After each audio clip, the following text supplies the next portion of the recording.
আজ 29শে ডিসেম্বর, মাঝে আর দুদিন, তারপরে নতুন বছর। আর নতুন বছর শুরু হওয়ার 12 দিনের মধ্যে শুরু হতে চলেছে এশিয়া কাপ 2024।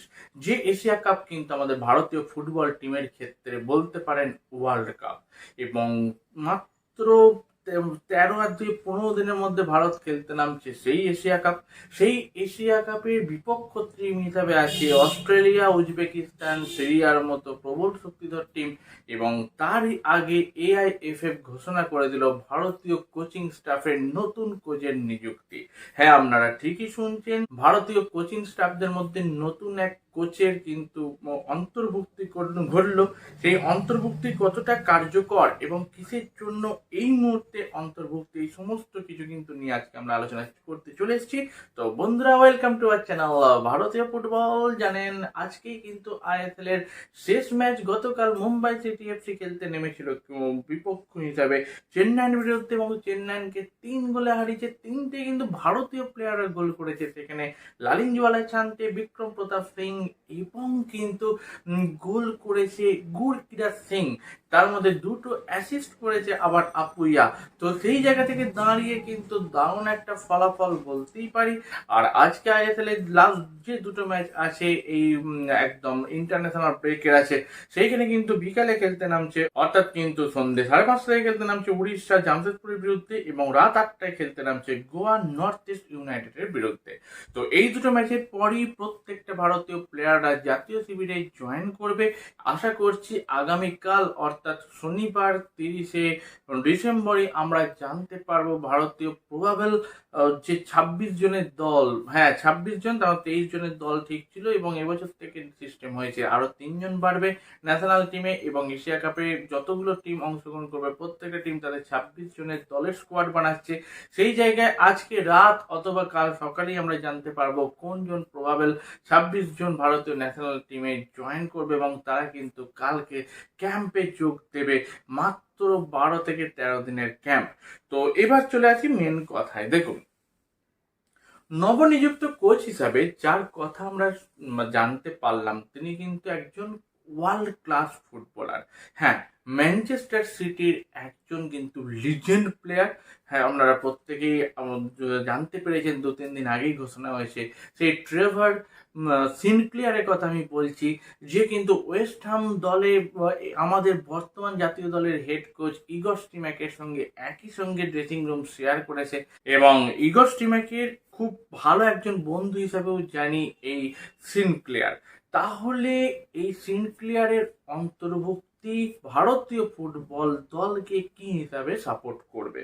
তো সেই জায়গায় দাঁড়িয়ে ভারতীয় ফুটবল দলের সম্পর্কিত অর্থাৎ এআইএফএফ যেটা ঘোষণা করেছে, সেখানে সিনক্লিয়ার সেট পিস কোচ হিসাবে কিন্তু অন্তর্ভুক্তি ঘটছে দলের।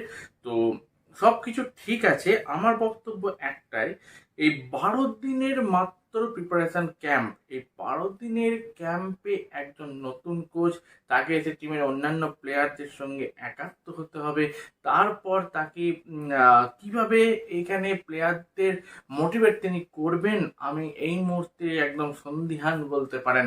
এবং তার থেকেও বড় ব্যাপার যে সত্যিই কি এইটুকু টাইমের জন্য একটা কোচের নিযুক্ত হওয়া দরকার, নাকি অনেকের কথা অনুযায়ী যারা এখন বলছে যে ইগর স্টিম্যাকের খুব পছন্দের একজন মানুষ, বন্ধু সুলভ একজন মানুষ এই ট্রেভার, এই জন্য তাকে অংশগ্রহণ করতে দেওয়া হয়েছে, যার কোচিং কেরিয়ারটা একটা ভালো লেভেলে নিয়ে যাওয়ার জন্য নাকি তিনি চেষ্টা করছেন।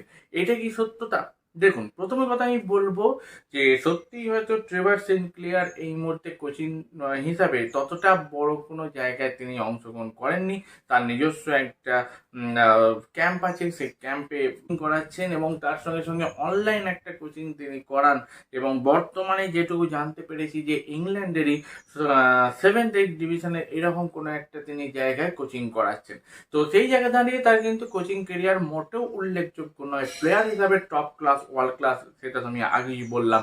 তাহলে এই জন্য হয়তো অনেকে বলছেন যে যেহেতু ইগর স্টিম্যাক তার বন্ধু, সেহেতু তাকে ভারতীয় জাতীয় দলের কোচ হিসেবে তার একটা যেটা বলে না যে ফাইলটা একটু বাড়িয়ে তোলা বা প্রোফাইলটা একটু বাড়িয়ে তোলা, সেটা কিন্তু আমার ততটা মানে মনে হচ্ছে না। কেন আমি বলছি, ভারত এশিয়া কাপে যে তিনটে দলের বিরুদ্ধে খেলবে, আপনি যদি এখন এশিয়ার র্যাঙ্কটা দেখেন, সেখানে কিন্তু একটা দল আছে 3 নম্বরে অস্ট্রেলিয়া, উল্টো দিকে উজবেকিস্তান এবং সিরিয়াও কিন্তু আছে ভারতের অনেক আগে, যেখানে ভারত এই মুহূর্তে এশিয়াতে 17-18 নম্বরে কিন্তু স্ট্যান্ড করছে। তো সেই জায়গায় দাঁড়িয়ে এই তিনটে প্রবল প্রতিপক্ষর বিরুদ্ধে খেলায় কিন্তু ভারত সেই রকম সুযোগ পাবে না, হয়তো খুব কম সুযোগ পাবে, একটা দুটো বা তিনটে গোটা ম্যাচে সেট পিস সুযোগ পাবে। সেই সেট পিস থেকে অন্ততপক্ষে একটা ভালো পজিটিভ রেজাল্ট বার করার জন্য সত্যি সেট পিস স্পেশালিস্ট একজন কোচের দরকার ছিল। এবং এই মুহূর্তে যেখানে হাতে খুব কম টাইম, সেইখানে হাই প্রোফাইল ওয়ালা কোনো সেট পিস কোচকে হয়তো ইনক্লুশন করা যেত না ইন্ডিয়া টিমে। সেই জায়গায় দাঁড়িয়ে হয়তো ইগর স্টিম্যাকের কথা মেনে একজন এমন একটা প্লেয়ারকে নিয়ে আসা উচিত যে ওয়ার্ল্ড সার্কিটে বড় বড় জায়গায় বড় বড় ক্লাব লেভেলে খেলেছে, ন্যাশনাল ইংল্যান্ডের ন্যাশনাল টিমের হয়ে অবধি খেলেছে। তো এইরকম একটা প্লেয়ার যে কিন্তু শুধুমাত্র সেট পিস কোচ না, বা সেট পিসের জন্য নানা রকম তার নিজে যে ইনভেন্ট করা বিষয় সেইগুলোও শুধু নয়, প্লেয়ারদেরও কিন্তু মোটিভেট করতে পারে বলে আমার পার্সোনালি মনে হচ্ছে। তারপর তো আপনারা আছেন যারা আমার ভিডিও দেখেন বা ভারতীয় ফুটবলকে নিয়ে খবর রাখেন, তারা বলবেন এই ট্রেভর সিনক্লিয়ারকে জয়েন করিয়ে কতটা ভালো হয়েছে বা খারাপ হয়েছে। তো আমার মতে বলে ভারতের মতো একটা ফুটবল দল যে এশিয়া কাপে এবছর পরপর দুবার, আগের বছরও কিন্তু পার্টিসিপেট করেছে, এবছরও করছে এবং এবছর একদম গ্রুপ অফ ডেথের মধ্যে রয়েছে, সেই জায়গায় দাঁড়িয়ে একটু কিন্তু মোটিভেশন দরকার এবং সেই জায়গায় সিনক্লেয়ার কিন্তু অনেকটাই এগিয়ে আসবে বলে আমার পার্সোনালি মনে হয়। এবং তার থেকেও বড় ব্যাপার, তিনি যে জায়গার প্লেয়ার, সেই জায়গাতে কিন্তু ভারতের আরো উন্নতি করা দরকার। সেইখানেও হয়তো অ্যাসিস্ট্যান্ট কোচকে বা ভারতীয় দলের যিনি মেন কোচ ইগর স্টিম্যাক, এদের সবাই কিছুটা হলেও কিন্তু তিনি সাহায্য করবেন বলে আমার পার্সোনাল মনে হয়, মানে আমার পার্সোনালি সেটা মত বলতে পারেন। এরপর আপনারা বলবেন এইখানে কি হতে পারে না হতে পারে। আমি মোটামুটি আমার মতামত আপনাদের সামনে তুলে ধরলাম, আপনারা এবার আমাকে বলুন, আমি যদি কোথাও ভুল হয়ে থাকে অবশ্যই বলবেন। আর এই ভিডিওটা যদি ভালো লেগে থাকে অবশ্যই লাইক করবেন, শেয়ার করবেন, নিচে আপনাদের কমেন্ট বক্সে অবশ্যই আপনাদের মন্তব্যগুলো লিখে পাঠাবেন। এবং আসন্ন এশিয়ান কাপের সম্পূর্ণ সব খবর আমরা একের পর এক কিন্তু নিয়ে আসব। এবং তার সঙ্গে সঙ্গে আরেকটা কথা আপনাদের বলি, বর্তমান যে এএফসি কাপ চলছে, যেখানে ভারত থেকে উড়িষ্যা এফসি নকআউট পর্যায়ে গেছে এবং ইন্টার জোনাল সেমিফাইনাল ম্যাচের মুখোমুখি হচ্ছে, তার প্রতিপক্ষ কিন্তু মোটামুটি ঠিক হয়ে যায়। হ্যাঁ, আসিয়ান পর্যায়ে যে জিতবে, অর্থাৎ আসিয়ান পর্যায়ের ফাইনালে যে চ্যাম্পিয়ন হবে, তাদের সঙ্গে কিন্তু উড়িষ্যা এফসি খেলতে নামবে। তো খুব একটা কঠিন বিষয় এবং এই বিষয়টা নিয়েও আমি এর পরের ভিডিও আপনাদের সামনে ইন ডিটেলস আলোচনা করব। ততক্ষণের জন্য আমরা আসছি, টাটা।